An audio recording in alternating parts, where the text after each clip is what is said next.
Buenos días, queremos presentarles el tema de diseños experimentales en la investigación con este equipo interdisciplinario para aquellas personas que están en la búsqueda del conocimiento. Los integrantes del equipo de trabajo son la compañera Mónica Janet Ramos Guerrero, es un placer estar con ustedes. el compañero Jefferson Rentería Perea, mucho gusto. y el suscrito Néstor Farley Osorio Hidalgo. Se define como experimento el estudio de investigación dentro del cual se manipula una o más variables independientes para analizar las consecuencias que la manipulación de dicha variable tiene sobre una o más variables dependientes dentro de una situación de control del investigador. Diseños experimentales. Según Christensen en 1980, diseño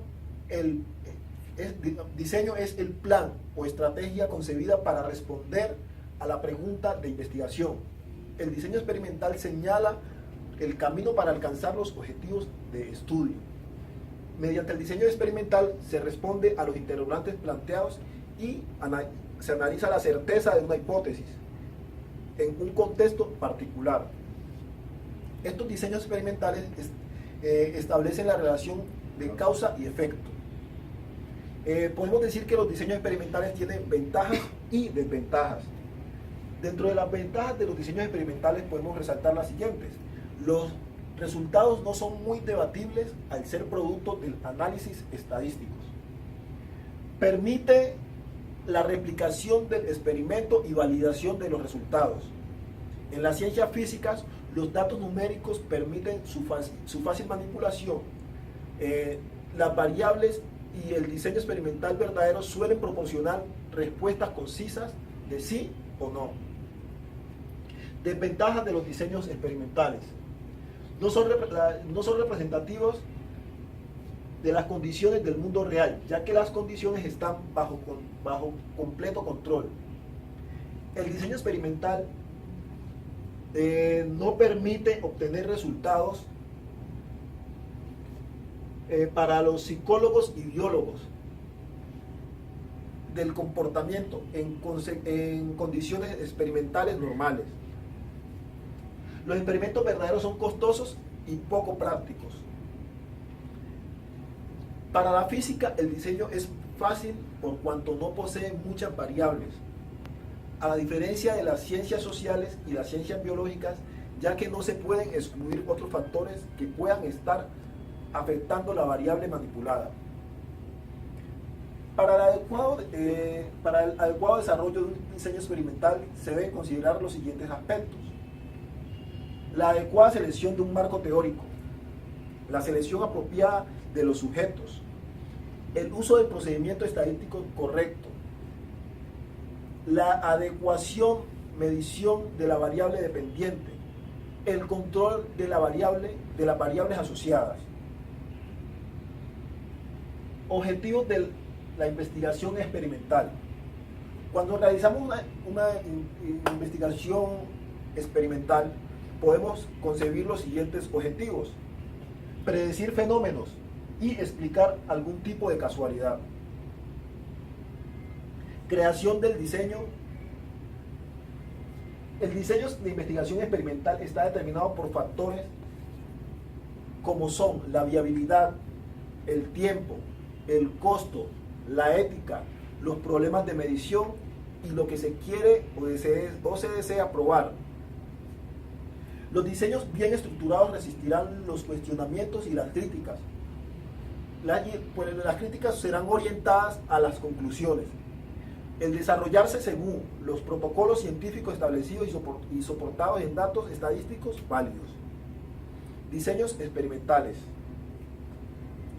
Campbell y Stalin identificaron tres categorías de diseños experimentales: los experimentos verdaderos, los cuasi experimentos y los preexperimentos.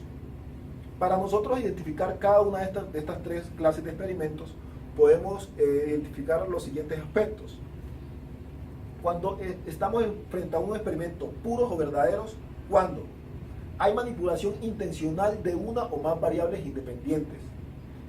Se debe medir el efecto que la variable independiente tiene sobre la variable dependiente. Hay buen control o validez interna de la situación experimental. Nos encontramos frente a los cuasi experimentos cuando hay manipulación intencional de una o más variables independientes. Se debe medir el efecto de la variable independiente tiene sobre la variable dependiente y hay buen control o validez interna de la situación experimental. La asignación de los grupos y los sujetos a los grupos no se realiza al azar, diferenciándolo esto de los diseños verdaderos o puros. Preexperimentos. En los preexperimentos hay manipulación intencional de una o más variables independientes. Se debe medir el efecto de la variable independiente tiene sobre la variable dependiente. Esta clase de experimentos se caracterizan por su grado mínimo de control, es decir, no tienen grupo de control. La asignación de los grupos y los sujetos no se hace al azar, impidiendo realizar relaciones explicativas entre una variable dependiente y una variable independiente.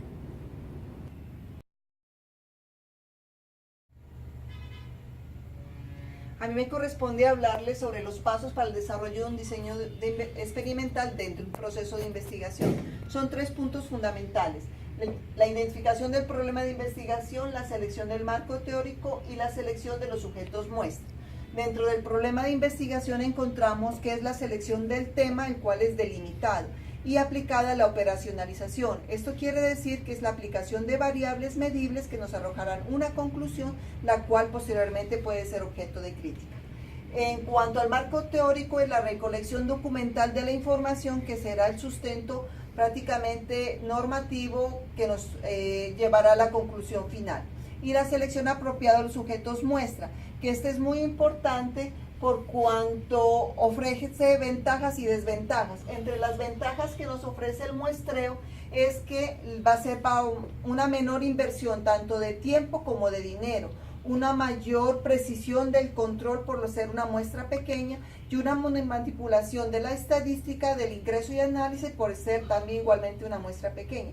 Dentro de las desventajas que tenemos dentro del muestreo es que puede producir sesgos en la selección de los sujetos y nos exige un conocimiento de estadística y diseño a aplicar. Dentro de la selección de grupos de muestra hay que tener en cuenta que la muestra debe ser representativa para una población y de no ser posible tendrá que hacerse una composición de grupos. Ahora, dentro de las técnicas de muestreo que tenemos están la de aleatorización, la cuasi aleatorización y el emparejamiento. Tenemos también un tipo de muestreo más típico que es el muestreo probabilístico y el muestreo no probabilístico. El probabilístico es la igualdad que tenemos todos los sujetos para ser seleccionados. Dentro de esta categoría tenemos el aleatorio simple, el estratificado, el desproporcionado y el sistemático. Y dentro de los no probabilísticos, que es los que no brinda la posibilidad de ser seleccionado, tenemos de conveniencia, de secuencial, de juicio, bola de nieve y estratificado. ¿Sí? Nosotros dentro del informe y de la medición vamos a tener que usar procesos estadísticos. Aquí tenemos que tener en cuenta que el dato es la mayor cercanía que tiene el investigador de la información. Esta tiene que ser fijada y codificada. Dale.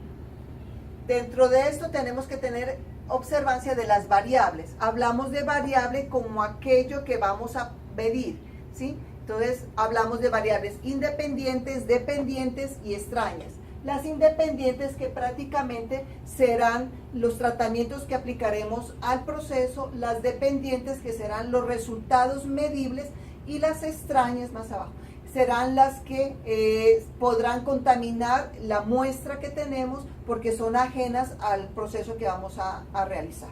En cuanto a la medición de la variación, hay 2 conceptos fundamentales que tenemos que manejar: la validez y la confiabilidad, para evitar un sesgo sobre el informe o la conclusión que vamos a tener. Hablamos de confiabilidad al grado de bajo errores que pueda presentar y de validez al método que vamos a aplicar dentro del proceso.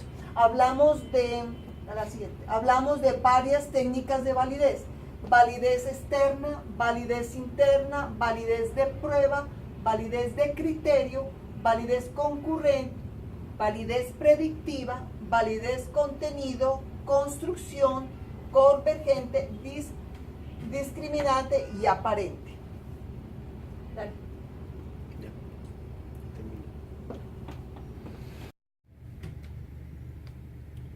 Análisis y conclusiones. En la investigación cuantitativa y en los diseños experimentales, la cantidad de información se clasifica en información sin procesar. Esta es conformada por aquella que se encuentra preparada para análisis, generalmente se llama información de salida, consistente en una línea por cada sujeto o elemento. Esta información es utilizada para análisis estadístico.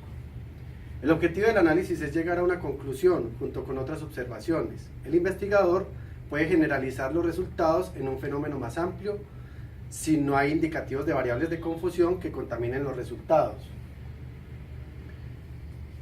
Si el investigador sospecha lo contrario, que el efecto se debe a una variable diferente a las variables independientes, se requiere más investigación para evaluar la validez de los resultados. Generalmente un experimento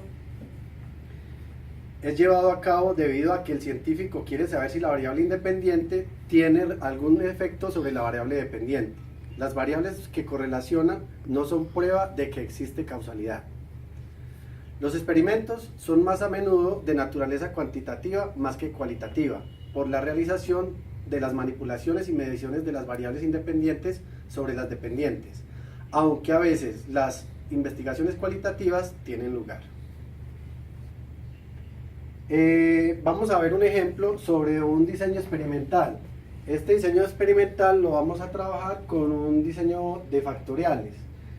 El diseño experimental factorial consta de donde tenemos dos variables y dos interacciones, ¿sí? O podemos tener tres variables, tres interacciones o características o elementos. También pueden existir de 3×3, 4×4, eso depende de las variables y de las interacciones que manejemos, o elementos o características. Aquí en el cuadro número 1 encontramos que tenemos un diseño factorial de 2×2, donde tenemos dos variables, puede ser una variable de interacciones, puede ser de un 50% y un 80%, y una variable B que puede ser el género. La combinación nos genera 4 grupos de variables. En el cuadro de la derecha tenemos un diseño experimental de 3×2, donde tenemos igualmente una variable puede ser género, la B, y una variable que es la A, que puede ser 20%, 80% y 90% de grados de fuerza. Entonces acá, aplicándolo a un caso real, encontramos que tenemos una intensidad. En el cuadro A tenemos dos variables, una intensidad y otra que es género.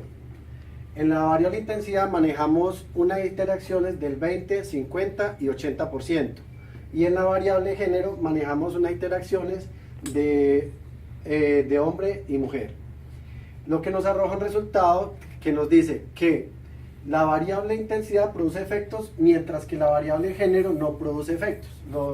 Podemos establecer que en el 20% tenemos que el hombres tiene el 2, un grado de fuerza de 2, 1,50 cuando el 50% y de 1 en el 80%. Lo mismo la mujer, 2, 1,50 y 1. Vemos que la variable género no nos incide en la variable intensidad. En el cuadro B tenemos también lo mismo para esta medición de fuerzas en el género femenino y masculino, que la variable intensidad no produce efectos, mientras que la variable género produce efectos. Existen efectos principales sin efectos interactivos. Los efectos principales quiere decir lo que incide la variable en sí misma, y los efectos interactivos es entre variables. En el cuadro C tenemos que ninguna de las variables tiene efectos por sí misma, mientras que no existen efectos principales, pero sí efectos interactivos. En el cuadro D tenemos que las dos variables tienen efecto, pero no hay interacción. En el cuadro E tenemos las dos variables producen efectos y existen efectos interactivos. Y en el cuadro F dice que no existen algún tipo de efecto. Lo que nos quiere decir como conclusión que en los cuadros A, B, A, C y E tenemos que las variables producen efectos más no efectos interactivos. En el cuadro D las dos variables tienen efecto pero no hay interacción, y en el cuadro F no existe ningún tipo de efecto entre las variables.